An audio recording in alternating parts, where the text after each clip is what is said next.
Genetic testing. What is it helpful for when managing psychiatric medicines? My name's Tim. I'm a psychiatric nurse practitioner. I help people stand up for their mental health, use less meds, and learn about meds.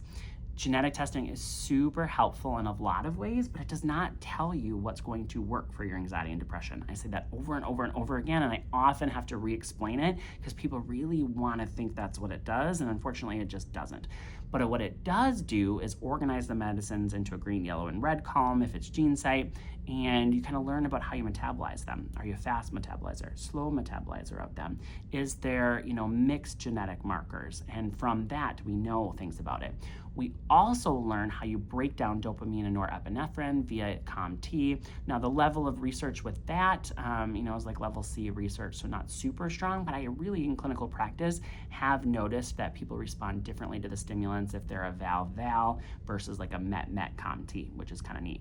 Also test you for the MTHFR genetic mutation, which tells us a little bit about how you build your brain chemistry. Now, this is really significant if you've got both copies of the MTHFR genetic mutation, a little less significant otherwise, and most people, it's really hard to find that.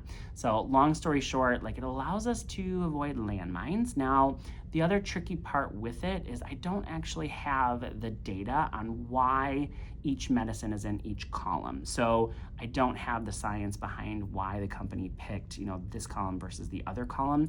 We're kind of taking that on faith that, hey, they're using the research to follow it. And anytime, private companies are involved, I'm really careful about that. I do use other types of testing like Tempus and those sorts of things and kind of have compared, their research base and what it looks like. Most of them tend to be pretty accurate, generally, but I really don't have the data to dig in, so that can be tough. Remember that, follow me,